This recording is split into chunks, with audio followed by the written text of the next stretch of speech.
आणि दादाला सांगितलं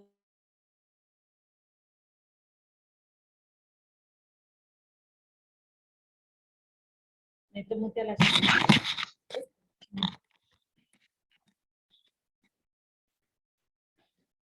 thank you.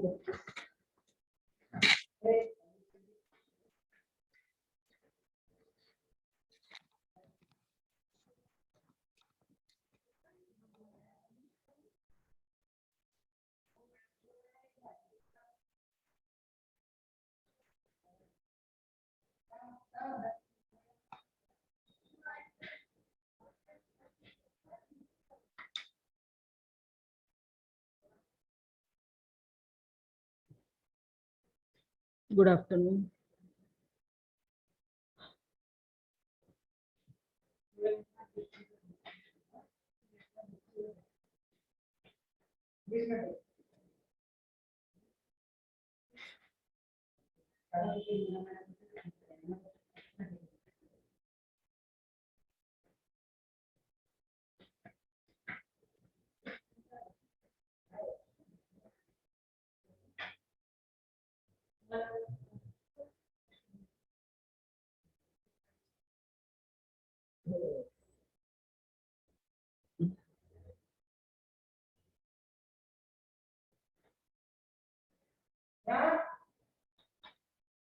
Dear students, I offer cordial welcome to all and of you in the third year of the bachelor's degree in a commerce of Yashwantrao Chavan Maharashtra Open University, Nashik. The degree in a commerce is just a step away, and the same will be suffix to your name after the successful completions of the program this year. The feeling that soon you will be regarded as a graduate is, I am sure, quite thrilling, exciting, and adding to you. But my friend, let it be become in a mind and that this will not be the end of your academic pursuit. In fact, In fact, this will just be the commencement of your movement along the path of knowledge. And knowledge has no limit and no barriers. And the educations you have received so far will help you observe, understand, and ponder over the life and people you are designed to live amongst. The syllabus and the design of the study books of the program will certainly facilitate and the comprehension without any problem, even if you are engaged in some other calling or activity. The designation of knowledge and two study books will be supplemented by lectures during the counseling session at the study centers. Besides, you can reap the benefit of further guidance by involved in a interaction and dialogue with expert and peers. Since the emphasis is on self-study, your active participations in counseling sessions will be beneficial and to you, your urban. Participations in the counseling and sessions will enable you to be implemented independent and in a future you will not be required and to reply upon other for further education during this academic year, and you have to opt for a specializations. The prerequisite of exercising the options should be self-assessment considerations of your own interest, aptitude, and ability and the correct choice will make your learning enjoyable. Without any reservation, I can say your learning during this year will be joyful and beneficial, and it will motivate you to pursue knowledge and further. Your suggestions regarding the study material are welcome. Good wishes.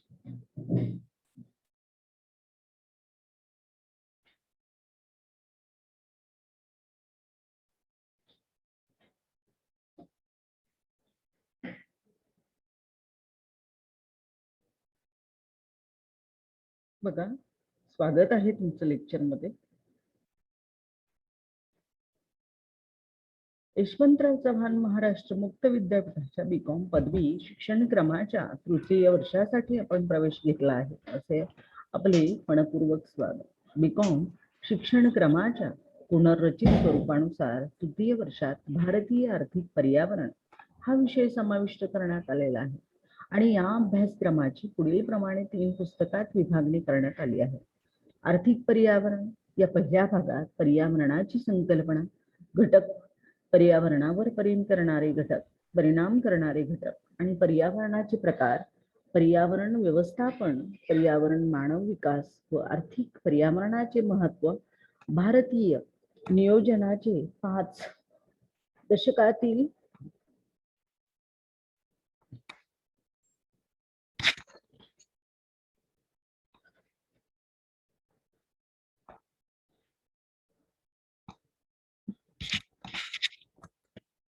पर्यावरण या पहिल्या भागात पर्यावरणाची संकल्पना, घटक, पर्यावरणावर परिणाम करणारे घटक, पर्यावरणाचे प्रकार, पर्यावरण व्यवस्थापन, पर्यावरण मानव व विकास, आर्थिक पर्यावरणाचे महत्व आणि भारतीय नियोजनाचे 5 दशकातील बदलते आर्थिक चित्र, वने, पाणी व ऊर्जा यांच्या विशेष संदर्भात भारतातील नैसर्गिक स्त्रोत, साधन सामग्री यांची विस्तृत माहिती देण्यात आलेली आहे. दुसरा भाग हा कृषी, उद्योग व सेवा या क्षेत्राशी संबंधित असून त्यात शेती, धारणा, आकार, जमिनीचा वापर, पीक पद्धती, उत्पादकता, कृषी उत्पादन, कारखाने, स्वातंत्र्योत्तर काळातील लघु, मध्यम आणि मोठ्या प्रमाणावरील उद्योगांचा औद्योगिक विकास, लघु व मध्यम उद्योगधंदे आणि त्यांच्या समस्या बाबतीत शासनाचे धोरण, पायाभूत सुविधांचा विकास यांचा ऊहापोह केला आहे. या अभ्यासक्रमाच्या अंतिम भागात आपणास आर्थिक धोरण व नियोजन, भारतातील आर्थिक धोरणे, नाणेविषयक वित्तीय आणि परदेशी व्यापार, परदेश व बहुउद्देशीय कंपन्यांची भूमिका, औद्योगिक कामगारांसंबंधी शासकीय धोरण, मालकी व व्यवस्थापनातील सहभाग, सार्वजनिक खर्च व सार्वजनिक कर्ज, भारतीय नियोजन वैशिष्ट्ये, पंचवार्षिक योजनांचे नियोजनाचे यश व अपयश, मानव संसाधन विकास धोरणे व कृती, राष्ट्रीय लोकसंख्या धोरण यांची सविस्तर माहिती दिलेली आहे. हा अभ्यासक्रम मुक्त विद्यापीठाच्या बीकॉमच्या विद्यार्थ्यांना निश्चितच मार्गदर्शक ठरेल असा विश्वास वाटतो. वाणिज्य पदवी शिक्षणक्रम यशस्वीरित्या पूर्ण करण्यासाठी आपणास हार्दिक शुभेच्छा.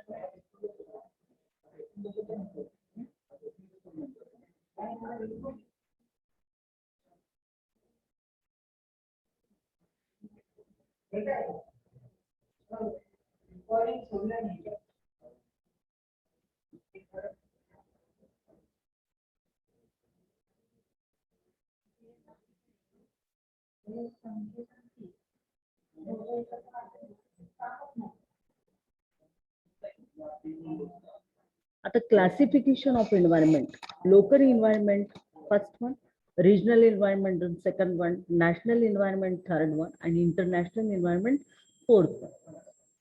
Past environment, present environment, and future environment, and market environment, non-market environment. First of all, a time, micro environment, macro environment.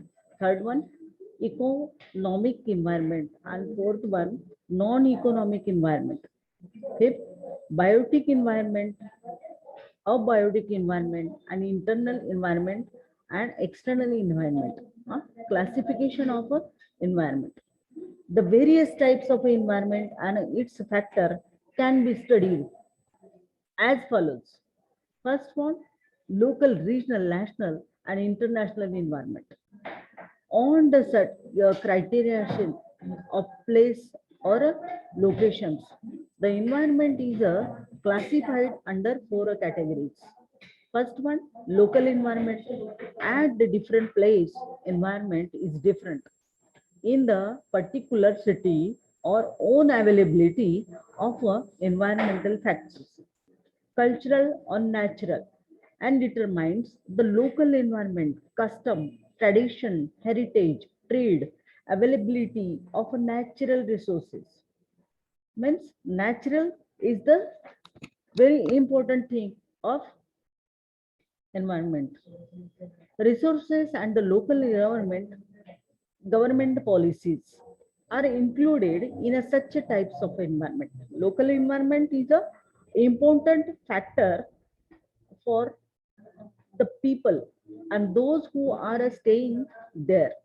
The local environment is important for those and who process raw material to finished goods and sell and the product on local markets.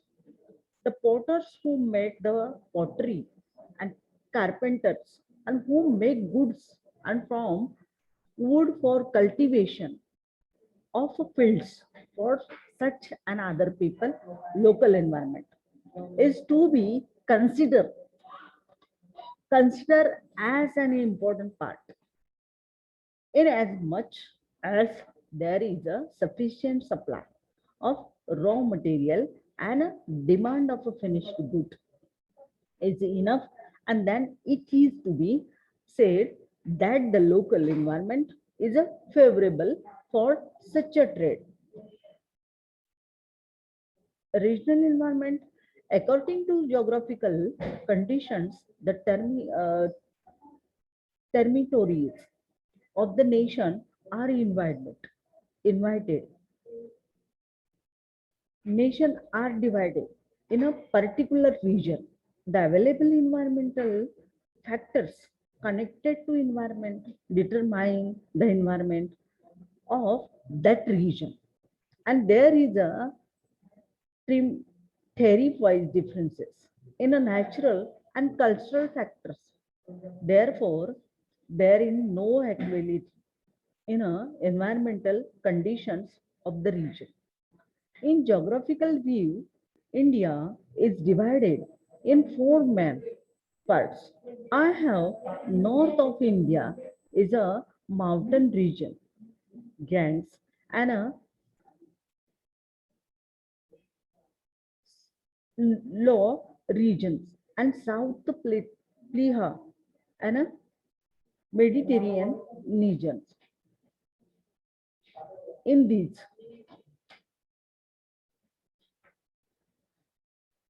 different part of a country and evaluations in environment is remarkable.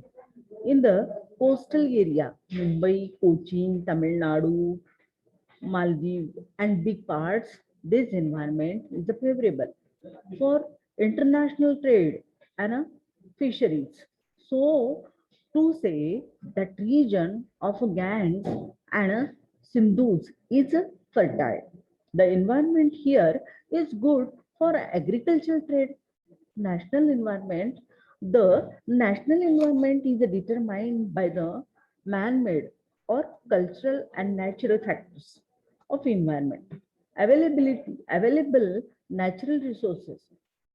Countries monetary policies, economical plans, and the stage of economical progress, countries, political, social, cultural, atmosphere, the progress in science and technology, etc., are included in a national environment.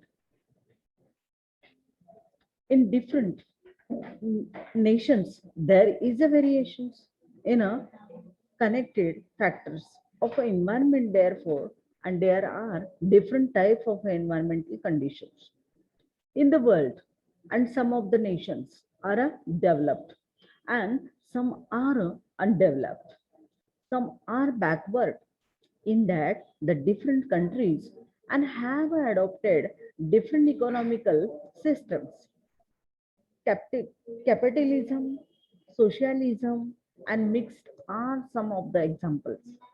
International environment in a recent period and science and technology have changed the face of transportations and communications upon which the world's countries and some have come together. Every day the trade between countries is a developing import export. Exchange of services are interested along with the national environment. And the international is important for those who are involved in international trade and business, and the relations between countries and international development and economical and other contracts among the countries and the level of economic transactions, the availability of a natural and human resources in included in a international environment. The concept of an international environment can be explained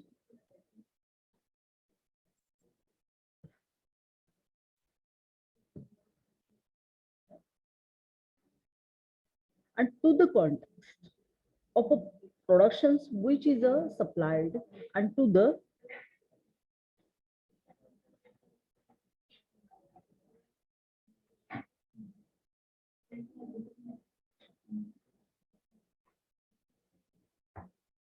different countries of the world. Being the peace of an international level, the relations between different countries being a good relation and no restrictions on an international trade could have been said a good international environment for business industry. Under such a circumstances, and the business industry can expand and their trade by selling goods. If required, one can import raw material, technology, and capital, and through which the institutions can achieve the progress of business on the country.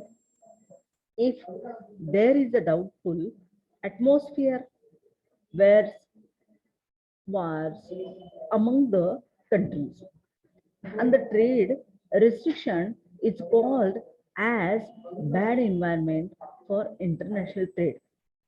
Under such circumstances, and there are limitations for the progress of economical development.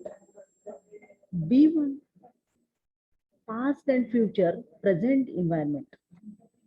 The types of availability factors of natural and cultural environment is a changing according unto the time. Therefore, the accordingly to environment and falls under category of a past, future, and present environment. Past environment, the natural and cultural factors available in the past collectively determines and the past environment. After an independence, India has adopted planning and policies, and the pre-independent situation is called past environment. At that time, the environment in India was not favorable for agriculture, trade, and businesses. Traditional society inadequate use of the natural resources.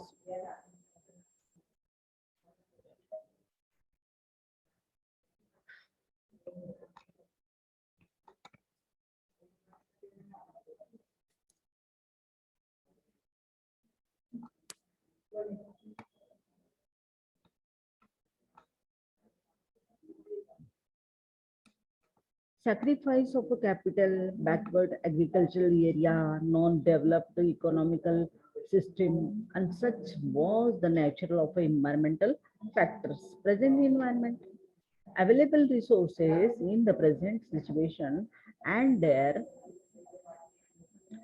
correlations with the environment determines and the present environment, the change in the environment occurred in the past can determine the nature of natural and cultural factors in India and during the period of planning and for economical development, the special efforts were taken to develop backward an economic system and to understood underdeveloped system.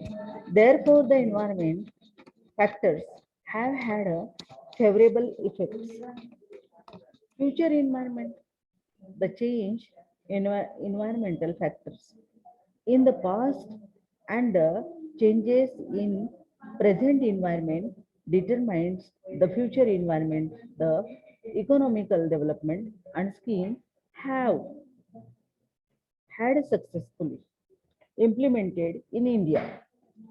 The changes in economical policy investigators, the progress and would enforce favorable future environment and during the process of economical development, the change in environment are occur. The study of the change of this change and to study types environment is a important tool which the information change in environmental factors is aggregate and market and non-market environmental. Sometimes environment is classified into two types. I have a market environment and a non-market environment. Market environment in market environment, the demand and supply and changes within a and number of a trade and a business units, price competition, non-price competition, etc. are included, and the flow of a demand and supply of trade units. On environment, the existence of other businesses, activities, and price competitions with an advertisement product institutions are influencing and the market environment under such circumstances it is called market environment. Non-market environment, if environment of organizations are under pressures of government laws, social customs, tradition, and as such non-market factors are called non-market environment. The organizations in India has an enough influences of such a factors. The changes in a government laws are also have an impact on a commodity. This law against a monopoly brings and the limits over expansions of a organization. Internal and external environment. The families in economic system, organization, and those and who are connected to economic systems or the factors which can influences the commodity are external and internal. Internal and external factors divide environment into external and internal parts. Internal environment in economic system, interlinking of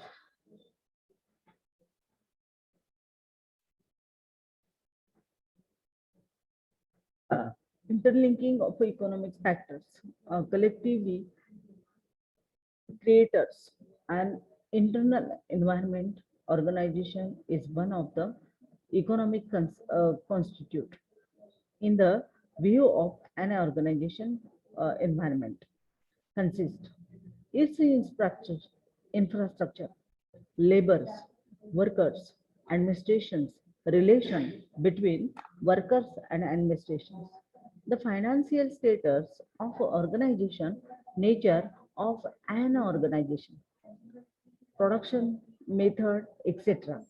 are included.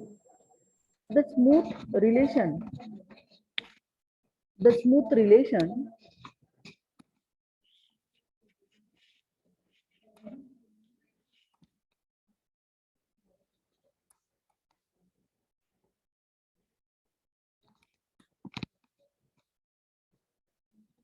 the smooth relation between administrations and workers, well-trained labor, healthy atmosphere at the working place, financially sound organization, low production cost, new techniques, and a modern uh, mechanization is being used under such a circumstances. It is said the internal environment is good. External environment, the factor involved in a economic trade and requires good external environment along with the informal environment and the factors externally influencing uh, influencing the economic trade and determines the external environment. The organization is under influences of such many external factors, political, cultural, uh,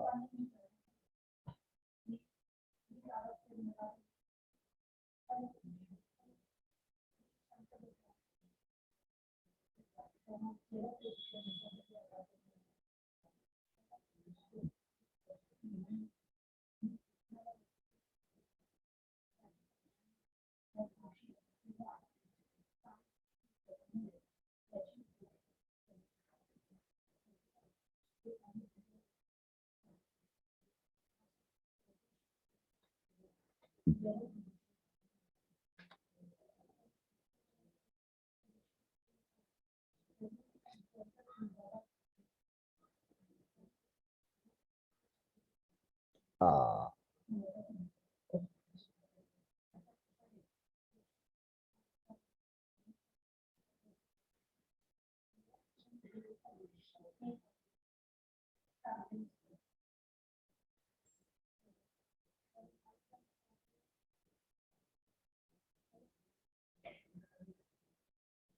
uh,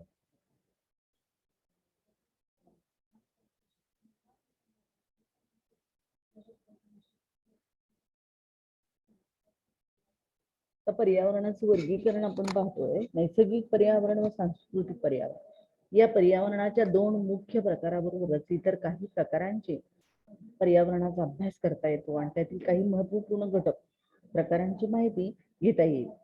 स्थळ, काल, पर्यावरणातील घटक यासारख्या निकषांच्या आधारावर पर्यावरणाच्या निरनिराळ्या प्रकारचे वर्गीकरण करता येईल. पर्यावरणाचं वर्गीकरण बघा, स्थानिक पर्यावरण, प्रादेशिक पर्यावरण, राष्ट्रीय पर्यावरण, आंतरराष्ट्रीय पर्यावरण, भूतकालीन पर्यावरण, वर्तमानकालीन पर्यावरण, भविष्यकालीन पर्यावरण, पुढे बाजार पर्यावरण, बिगर बाजार पर्यावरण आणि इकडे सूक्ष्म पर्यावरण, समग्र पर्यावरण, आर्थिक पर्यावरण, बिगर आर्थिक पर्यावरण, जैविक पर्यावरण, अजैविक पर्यावरण आणि अंतर्गत पर्यावरण आणि बहिस्थ पर्यावरण. पर्यावरणाचे वर्गीकरण.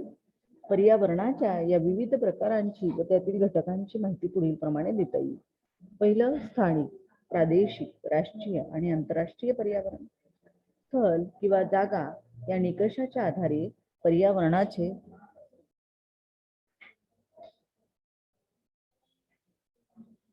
स्थळ किंवा जागा या निकषाच्या आधारे पर्यावरणाचे स्थानिक, प्रादेशिक, राष्ट्रीय व आंतरराष्ट्रीय पर्यावरण या 4 प्रकारात वर्गीकरण केले जाते.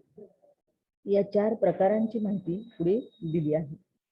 पहिलं, स्थानिक पर्यावरण, लोकल एन्व्हायरमेंट.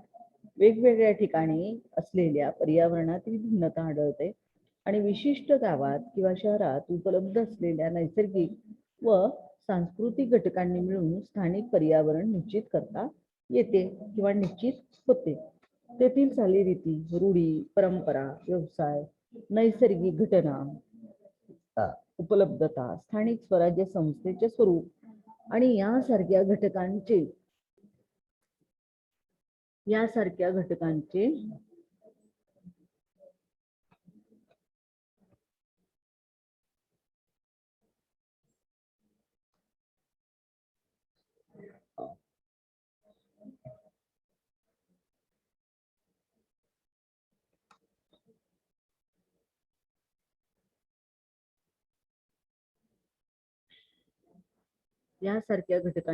पर्यावरणाच्या या प्रकारात समावेश होतो.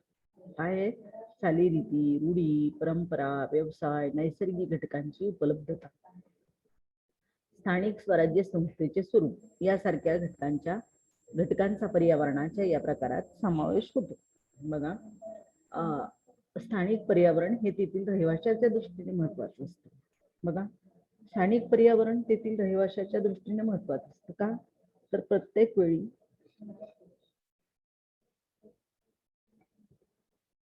गंगा सिंधूचा सखल प्रदेश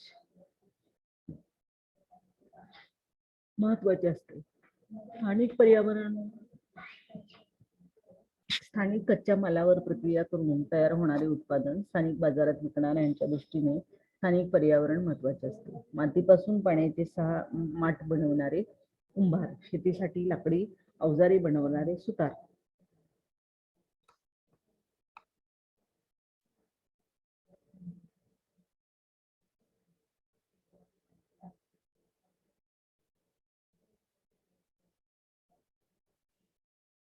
यासारख्या दृष्टीने स्थानिक पर्यावरणाचा विचार करणं गरजेचं ठरतं. आता अशा व्यावसायिकांच्या दृष्टीने त्यांना आवश्यक असलेल्या कच्चा माल पुरेशा प्रमाणात उपलब्ध होत असेल आणि त्यांच्या उत्पादनांना पर्याप्त मागणी असेल तर त्यांच्या दृष्टीने स्थानिक पर्यावरण अनुकूल आहे असे म्हणता येतं. प्रादेशिक पर्यावरण, रिजनल एन्व्हायरमेंट.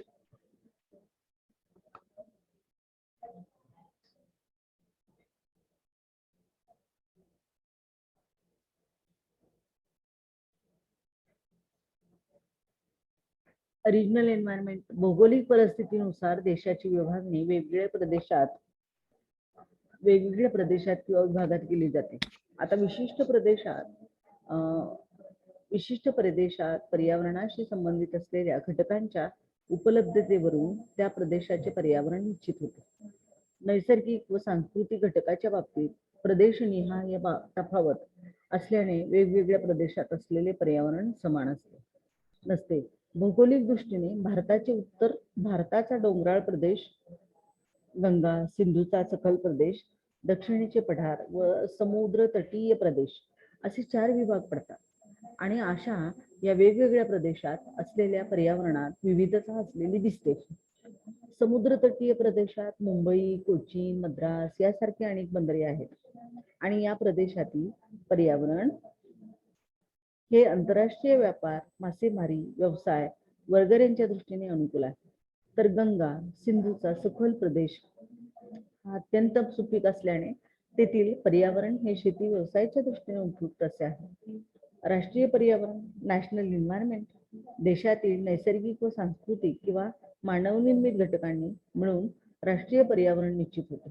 देशातील उपलब्ध नैसर्गिक साधन सामग्री, देशाने स्वीकारलेली अर्थव्यवहार पद्धती आणि आर्थिक धोरणे, अर्थव्यवस्थेच्या विकासाची अवस्था, देशातील राजकीय, सामाजिक, सांस्कृतिक वातावरण, विज्ञान व तंत्रज्ञानातील प्रगती यासारख्या घटकांचा राष्ट्रीय पर्यावरणात समावेश होतो.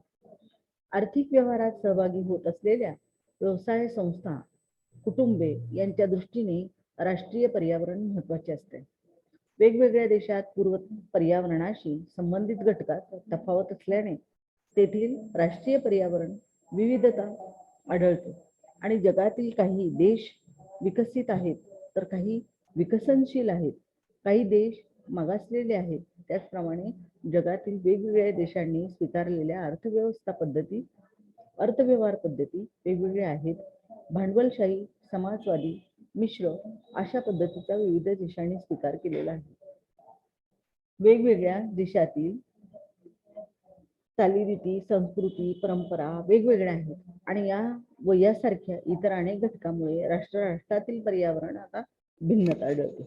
आता आंतरराष्ट्रीय पर्यावरण, इंटरनॅशनल एन्व्हायरमेंट, अलीकडील काळात विज्ञान व तंत्रज्ञान यातील प्रगतीमुळे वाहतूक व दळणवळण साधनात प्रगती झालेली आहे आणि त्यामुळे जगातील विविध देश एकमेकांजवळ आलेले आहेत.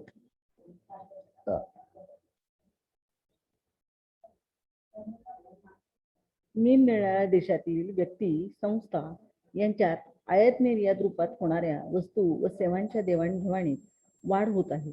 आंतरराष्ट्रीय पातळीवरील आर्थिक व्यवहार सहभागी होणाऱ्या घटकांच्या दृष्टीने राष्ट्रीय पर्यावरणाबरोबरच आंतरराष्ट्रीय पर्यावरणही महत्त्वाचे असते. आंतरराष्ट्रीय पातळीवर घडामोडी, देशोदेशातील संबंध, देशादेशातील आर्थिक करार, या आर्थिक व्यवहाराची पातळी, देशातील नैसर्गिक व मानवी साधन सामग्रीची उपलब्धता यासारख्या घटकांचा समावेश आंतरराष्ट्रीय पर्यावरणात होतो आणि वस्तूंचे उत्पादन करून त्याची जगातील इतर देशात निर्यात करणाऱ्या व्यवसाय संस्थेच्या संदर्भात आंतरराष्ट्रीय पर्यावरणाचे झालेले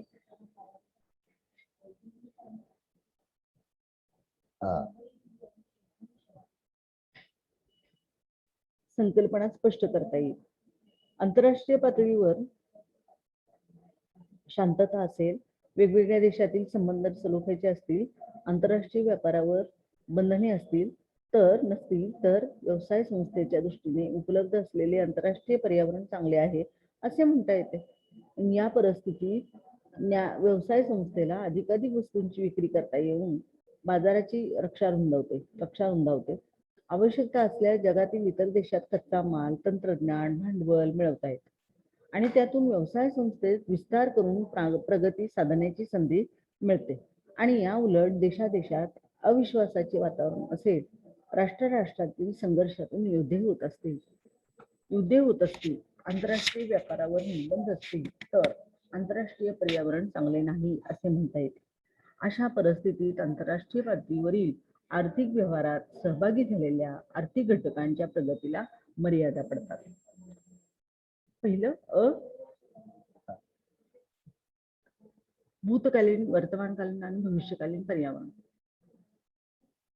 काळानुसार नैसर्गिक व सांस्कृतिक घटकांच्या स्वरूपात व उपलब्धतेत फरक पडत असल्याने पर्यावरणातही बदल घडून येतो आणि काळानुसार पर्यावरणाचे भूतकालीन, वर्तमानकालीन आणि भविष्यकालीन पर्यावरण असे 3 प्रकार पडतात.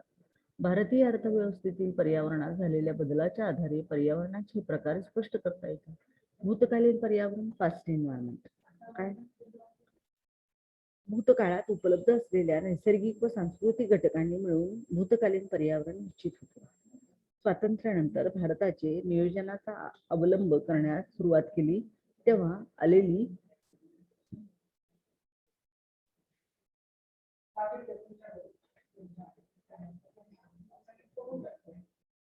भूतकालीन पर्यावरण, पास्ट एन्व्हायरमेंट.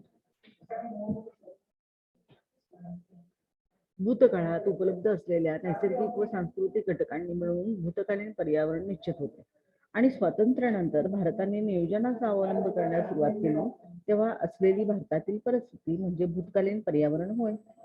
तेव्हाचे भारतातील पर्यावरण हे जरी शेती, उद्योग, व्यवसाय वगैरे क्षेत्राच्या प्रगतीच्या दृष्टीने फारसे अनुकूल असे पर्यावरण नव्हते. पारंपरिकपणे समाज, नैसर्गिक घटकांचा उत्पादन कार्यात अकार्यक्षमपणे वापर, भांडवलाची कमी उपलब्धता, मागासलेले शेती क्षेत्र, अर्थव्यवस्थेचे अविकसित स्वरूप असे पर्यावरणातील घटकांचे स्वरूप होते. वर्तमानकालीन पर्यावरण, प्रेझेंट एन्व्हायरमेंट, सद्यस्थितीतील पर्यावरण उपलब्ध असलेल्या पर्यावरणाशी संबंधित अशा घटकावरून व त्या घटकामधील परस्पर संबंधातून वर्तमानकालीन पर्यावरण ठरत असते. आणि पर्यावरणात भूतकाळात घडून आलेल्या बदलानुसार वर्तमानकालीन पर्यावरणातील नैसर्गिक व सांस्कृतिक घटकाचे स्वरूप व उपलब्धता निश्चित होते. आणि भारतात नियोजन काळात आर्थिक विकासासाठी करण्यात आलेल्या प्रयत्नांमुळे मागासलेल्या अर्थव्यवस्थेचे रूपांतर विकसनशील अर्थव्यवस्थेत झालेले आहे. आणि त्यामुळे पर्यावरणातील घटकांच्या बाबतीत अनुकूल असे बदल झालेले आहेत. भविष्यकालीन पर्यावरण काय आहे? Future environment. पर्यावरणातील घटकांच्या बाबतीत भूतकाळात कसे बदल झाले आहेत व वर्तमान काळात कोणते बदल होत आहेत यावरून भविष्यकालीन पर्यावरण निश्चित होत असते. आणि भारतात आर्थिक विकासासाठी राबविल्या जात असलेल्या योजना व कार्यक्रम यशस्वी झाले. आर्थिक धोरणातील बदलामुळे विकास प्रक्रियेला गती मिळाली तर भविष्यकालीन पर्यावरण निश्चित अनुकूल असेल. आर्थिक विकासाच्या प्रक्रियेत पर्यावरणात बदल होत असतो आणि हा बदल कशा प्रकारे झालेला आहे याचा अभ्यास करण्यासाठी पर्यावरणाच्या या प्रकारांचा अभ्यास करणं महत्त्वाचं आहे. यातून पर्यावरणातील घटकात झालेल्या बदलाची माहिती मिळते. बाजार आणि बिगर बाजार पर्यावरण. काही वेळा पर्यावरणाचे बाजार पर्यावरण आणि बिगर बाजार पर्यावरण अशा दोन प्रकारात वर्गीकरण केले जाते. व्यवसाय संस्थेच्या दृष्टीने असे वर्गीकरण महत्वाचे आहे. बाजार पर्यावरण, मार्केट एन्व्हायरमेंट. बाजार पर्यावरणात मागणी, पुरवठा व त्यातील बदल, व्यवसाय संस्थांची संख्या, किंमत, स्पर्धा, बिगर किंमत स्पर्धा वगैरेंचा समावेश होतो. व्यवसाय संस्थांचे पर्यावरण मागणी व पुरवठा प्रवाह, इतर व्यवसाय संस्थांचे अस्तित्व, त्यांच्या बरोबरील किंमत, स्पर्धा तसेच जाहिरात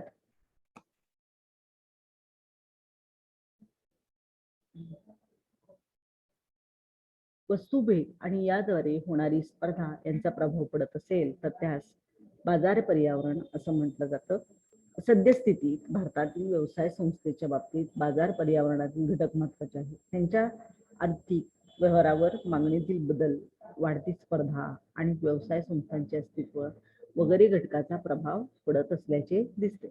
बिगर बाजार पर्यावरण, नॉन मार्केट एन्व्हायरमेंट. व्यवसाय संस्थेच्या पर्यावरणावर सरकारी कायदे, सामाजिक चालीरीती, रूढी, परंपरा यासारख्या बिगर बाजार प्रवाहांचा प्रभाव पडत असेल तर त्यास बिगर बाजार प्रवाह पर्यावरण असं म्हणतात.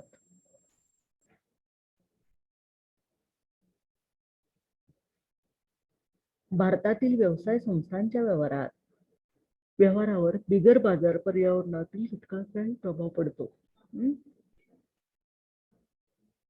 सरकारी कायद्यातील बदलांचा परिणाम व्यवसाय संस्थांच्या व्यवहारावर पडतो आणि मक्तेदारी विरोधी कायद्यामुळे व्यवसाय संस्थांच्या विस्तारावर मर्यादा पडते.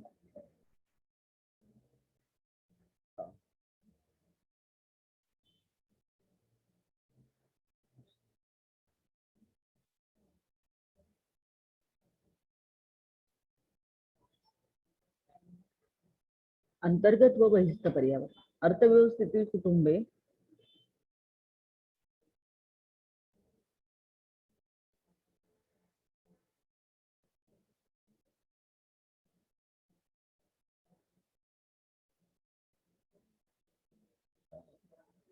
अंतर्गत व बहिस्थ पर्यावरण.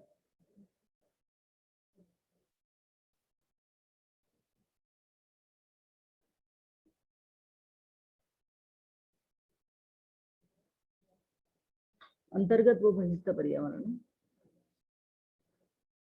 अर्थव्यवस्थेतील कुटुंबे, व्यवसाय संस्था अशा आर्थिक घटकांशी संबंधित असलेले किंवा त्यांच्या व्यवहारावर प्रभाव पडणारे घटक हे अंतर्गत व बहिस्थ अशा दोन प्रकारचे असतात. अंतर्गत व बहिस्थ घटकांच्या उपलब्धतेवरून पर्यावरणाचे अंतर्गत व बहिस्थ पर्यावरण असे दोन प्रकार पाडले जातात. व्यवसाय संस्थेच्या संदर्भात पर्यावरणाचे हे दोन प्रकार पुढील प्रमाणे स्पष्ट करता येतात. अंतर्गत पर्यावरण, इंटरनल एन्व्हायरमेंट. अर्थव्यवस्थेतील आर्थिक घटकाशी संबंधित असलेल्या अंतर्गत बाबींनी मिळून अंतर्गत पर्यावरण ठरते. व्यवसाय संस्था ही एक आर्थिक घटक आहे.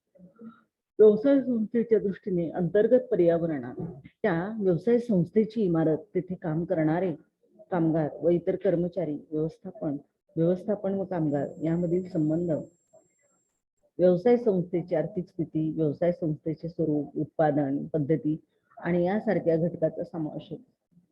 व्यवस्थापन व कामगार यामधील संबंध सलोख्याचे असतील. कामगार प्रशिक्षित असतील, कामाच्या जागी चांगले वातावरण असेल, व्यवसाय संस्थेची आर्थिक स्थिती चांगली असेल, कमी खर्चात उत्पादन केले जात असेल, उत्पादन प्रक्रियेत आधुनिक उत्पादन तंत्राचा व संयंत्राचा वापर होत असेल, तर अंतर्गत पर्यावरण चांगले असे म्हणता येते. बहिस्थ पर्यावरण, एक्सटर्नल एन्व्हायरमेंट.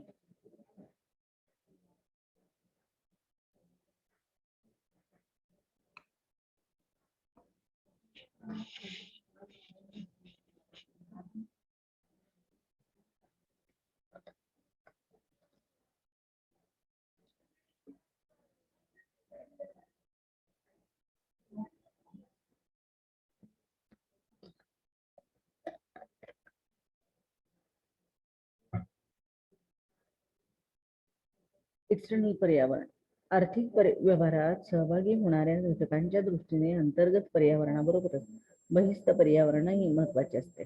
आर्थिक घटकांचा व्यवहारावर ज्या बाह्य घटकांचा प्रभाव पडतो आणि त्या घटकांची मिळून बहिस्थ पर्यावरण निश्चित होते. व्यवसाय संस्थेच्या व्यवहारावर अनेक बहिस्थ अशा आर्थिक, राजकीय, सांस्कृतिक, भौगोलिक घटकांचा प्रभाव पडतो. अर्थव्यवस्थेची रचना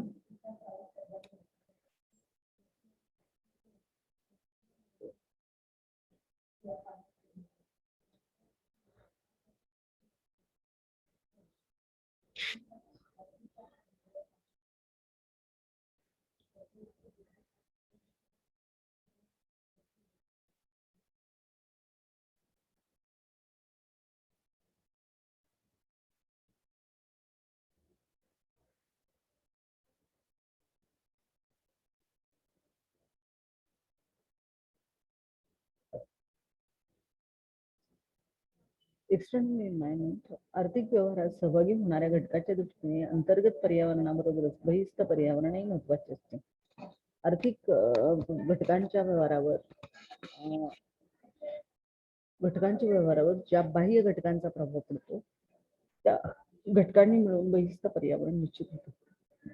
व्यवसाय संस्थेच्या व्यवहारावर अनेक बहिस्थ अशा आर्थिक, राजकीय, सांस्कृतिक, भौगोलिक घटकाचा प्रभाव पडतो. अर्थव्यवस्थेची रचना.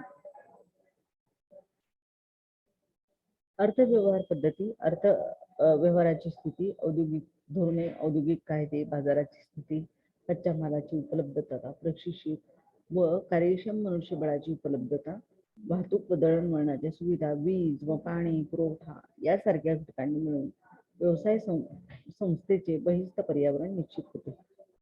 अंतर्गत व बहिस्थ पर्यावरण चांगले असेल तर आर्थिक घटकांना प्रगतीची संधी मिळते आणि त्यातून विविध आर्थिक क्षेत्रांची प्रगती होऊन आर्थिक विकास घडून येतो.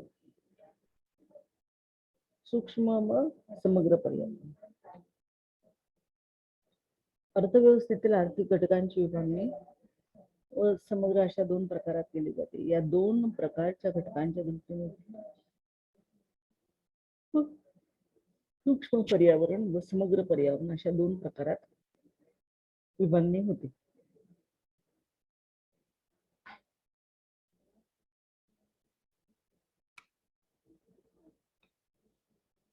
सूक्ष्म पर्यावरण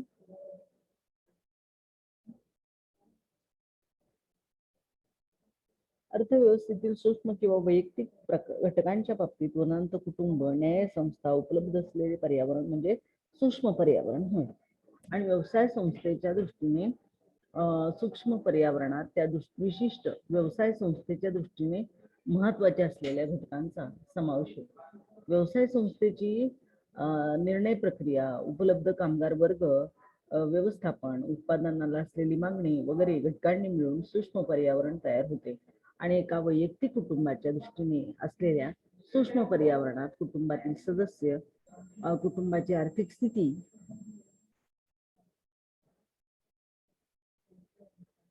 राहत्या जागेचे स्थान, वीज, पाणी वगैरे सुविधांची उपलब्धता वगैरे मिळून सूक्ष्म पर्यावरण निश्चित होते. समग्र पर्यावरण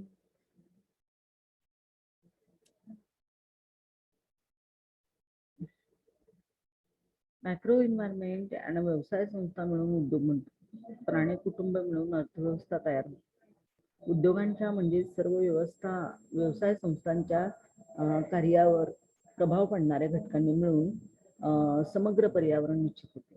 आर्थिक धोरणे, अर्थव्यवस्थेच्या विकासाची स्थिती, अर्थव्यवस्थेचे स्वरूप वगैरे घटकांचा समावेश समग्र पर्यावरणात होतो. आणि देशातील एका साखर कारखान्याच्या दृष्टीने उपलब्ध असलेले असलेले पर्यावरण म्हणजे सूक्ष्म पर्यावरण होय. आपण इथे थांबतोय. आपण पुढचं तासाला कंप्लीट करू.